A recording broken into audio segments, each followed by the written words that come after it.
एक बार फिर से स्वागत है आपका ऑलमाइटी रूपी पे। आज हम बात करने वाले हैं एक्सिस मिड कैप फंड के बारे में। तो आइए जानते हैं ये फंड किस तरह का है, इसकी पास्ट परफॉर्मेंस कैसी रही है, और साथ ही आंसर करेंगे एक ऐसे क्वेश्चन का जो कि इसके इन्वेस्टर्स के दिमाग में जरूर होंगे।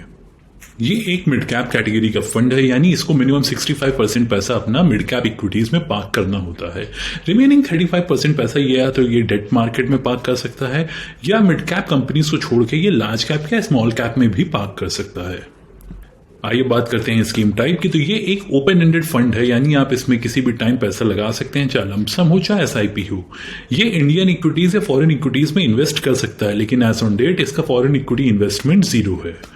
आइए बात करते हैं इसकी इन्वेस्टमेंट स्टाइल की। तो ये इन्वेस्ट करता है इमर्जिंग इंडस्ट्रीज के मार्केट लीडर्स में या एस्टैब्लिश्ड इंडस्ट्रीज के हाई ग्रोथ कंपनीज में, और इसका पोर्टफोलियो टर्नओवर रेशियो जो है वो 0.24 है, और कैटेगरी एवरेज जो है वो 0.99 है। इसका पोर्टफोलियो टर्नओवर रेशियो इतना कम इसलिए भी है क्योंकि इस फंड का AUM 18,000 करोड़ के ऊपर हो गया है। तो जितनी भी बाइंग एंड सेलिंग यहाँ फंड मैनेजर कर रहा है तो वो उसके टोटल AUM के कंपैरिजन में काफी कम है। इसीलिए अगर आप इसका पोर्टफोलियो टर्नओवर देख रहे हैं तो वो काफी कम दिखेगा आपको कैटेगरी एवरेज से।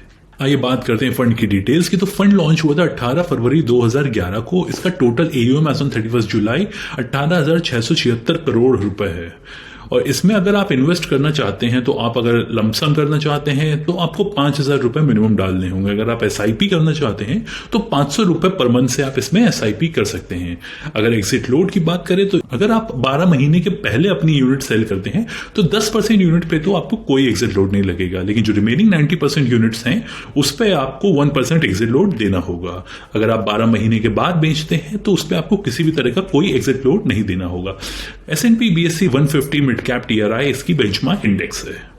इस फंड में 2 फंड मैनेजर्स अपॉइंटेड हैं, मिस्टर श्रेयस देवालकर जी, जो कि इस स्कीम को नवंबर 2016 से मैनेज कर रहे हैं, और वो उसका इंडियन इक्विटीज पार्ट देखते हैं।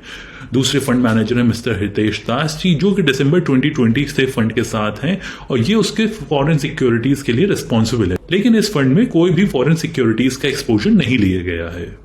आइए बात करते हैं इस फंड के पोर्टफोलियो की। तो ये इंडियन इक्विटीज में 88.01% पैसा करंटली पार्क करे हुए है एज ऑन 31 जुलाई 2022। रिमेनिंग जो अमाउंट लगा है वो डेट या डेट रिलेटेड इंस्ट्रूमेंट्स में पैसा पार्क्ड है। टोटल नंबर ऑफ स्टॉक्स यहाँ पे 64 हैं। अगर हम मार्केट स्प्लिट की बात करें तो मिड कैप में 74.93% पैसा लगा हुआ है, और लगभग 22% पैसा इस फंड ने लार्ज कैप में लगा रखा है। आइए बात करते हैं इस फंड की पोर्टफोलियो होल्डिंग्स की।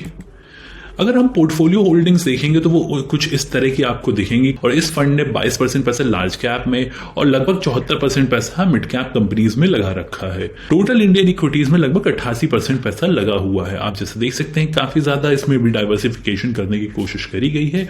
लेकिन फंड के रिटर्न्स अगर आप देखेंगे तो एक टाइम पे ये फंड काफी अच्छा परफॉर्म करता था। इनफैक्ट ये मिड कैप कैटेगरी का बेस्ट फंड हुआ करता था।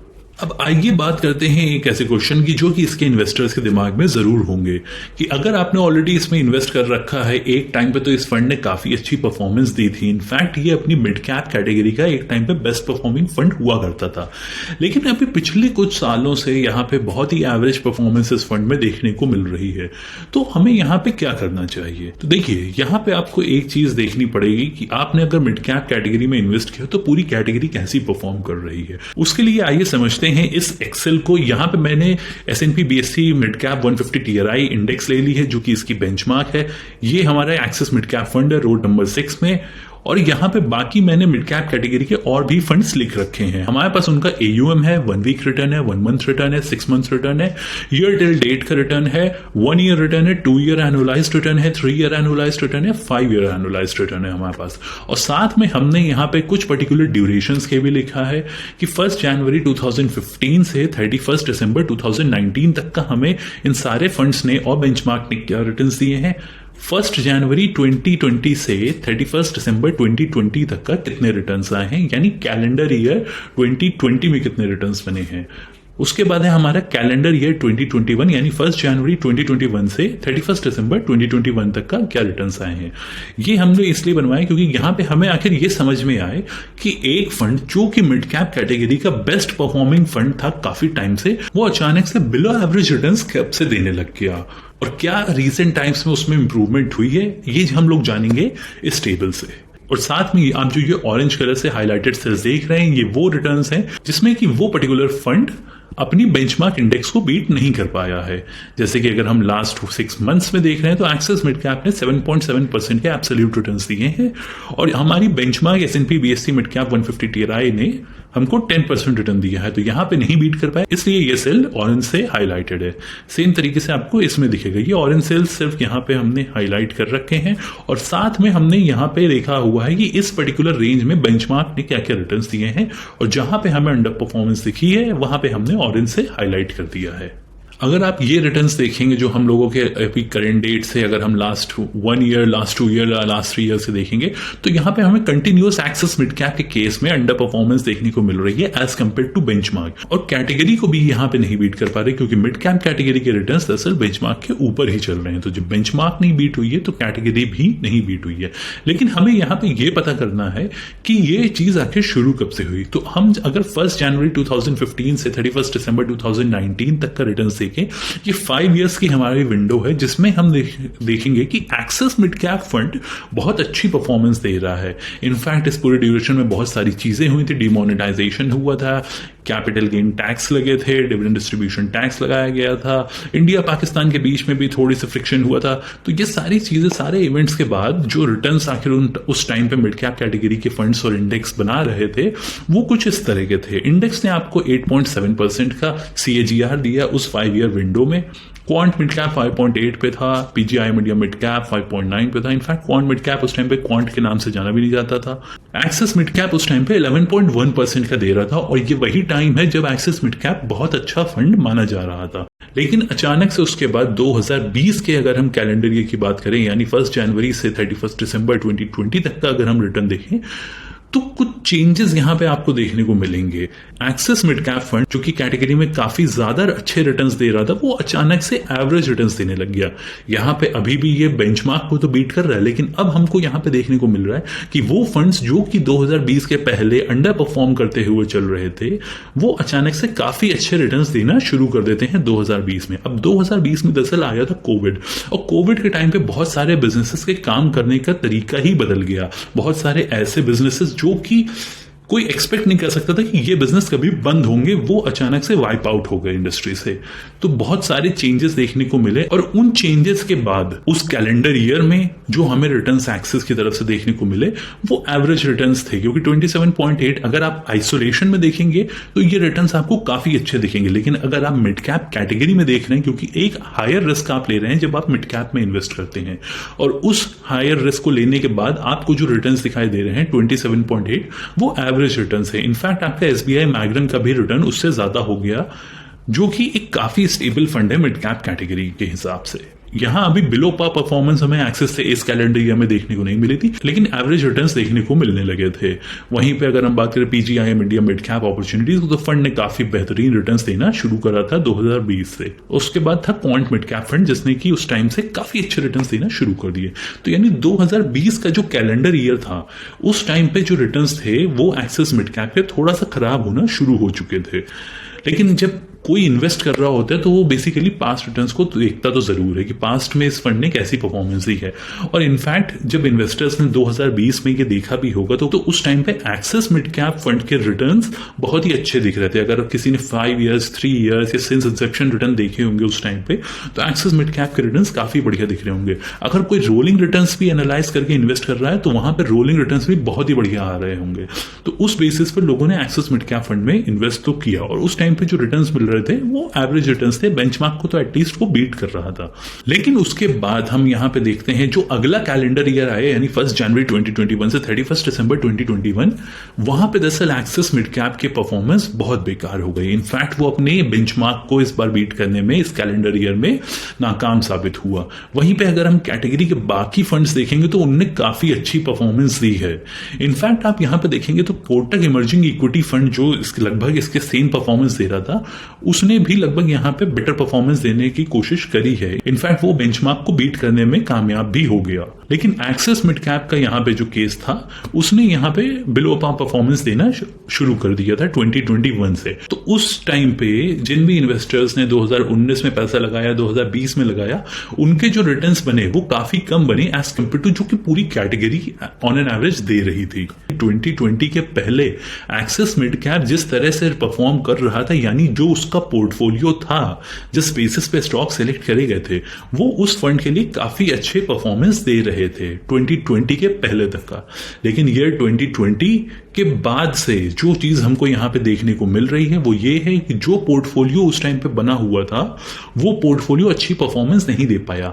अब यहां पे फंड मैनेजर ने, देखिए, जब 2020 में वो एवरेज रिटर्न्स दिया, वहां पे फंड मैनेजर को पता था कि उनके रिटर्न्स कुछ ज्यादा अच्छे नहीं आए हैं। 2021 में भी फंड मैनेजर को ये दिखा होगा कि वो अपनी बेंचमार्क को बीट नहीं कर पाए हैं।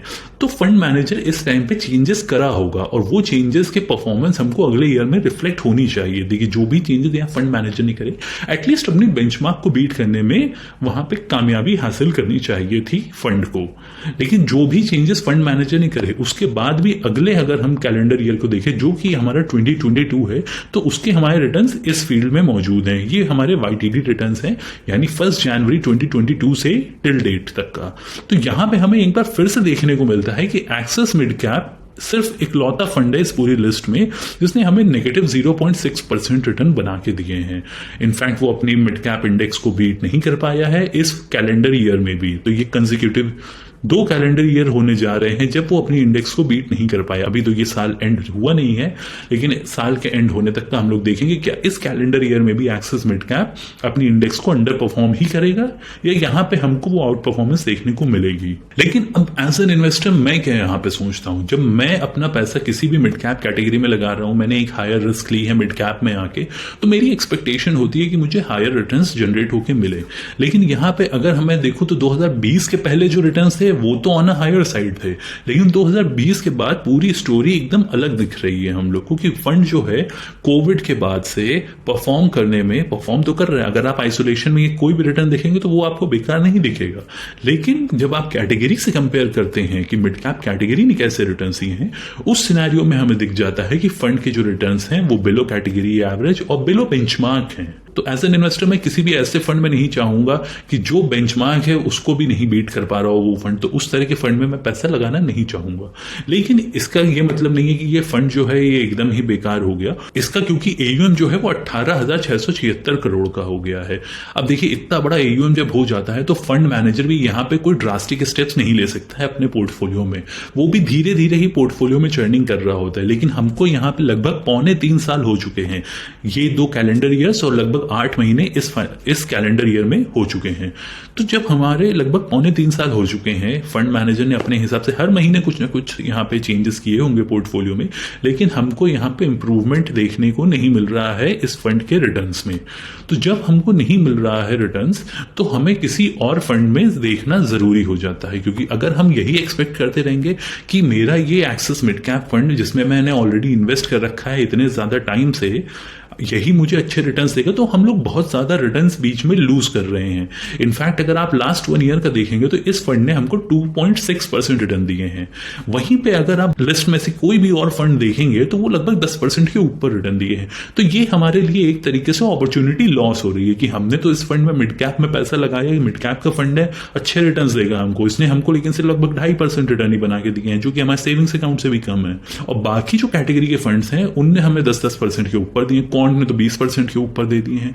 तो जब कैटेगरी में बाकी फंड्स परफॉर्म कर रहे हैं और एक हमको फंड ऐसा दिख रहा है जो नहीं परफॉर्म कर रहा है, तो हमें एक डिसीजन लेना ही पड़ेगा। तो देखिए, अगर मैं अपने पोर्टफोलियो में 2 मिड कैप फंड रख सकता हूं, मेरा पोर्टफोलियो अलाउ करता है कि मैं 2 मिड कैप फंड रखूं और मेरी रिस्क एपेटाइट मिड कैप में है कि मैं 2 फंड रख सकता हूं, तो अभी तक का मान लीजिए हमारी SIP या लमसम हम जिस तरह से भी इस मिड कैप फंड में इन्वेस्ट कर रहे थे, हमें उसको वहां पे पॉज कर देना है और एक नया मिड कैप फंड लेना है जो कि अभी रिसेंट टाइम के हिसाब से एक बेटर फंड हो, उसमें हमें फ्रेश इन्वेस्टमेंट स्टार्ट करनी है। मान ली एग्जाम्पल के तौर पर अगर मेरे 5,000 रुपए की SIP एक्सिस मिड कैप में जा रही थी, तो उसको मुझे उसमें पॉज कर देना है और मुझे कोई और फंड सेलेक्ट करना है मिड कैप स्पेस में ही, जिसमें मैं 5,000 की फ्रेश SIP शुरू कर दूं।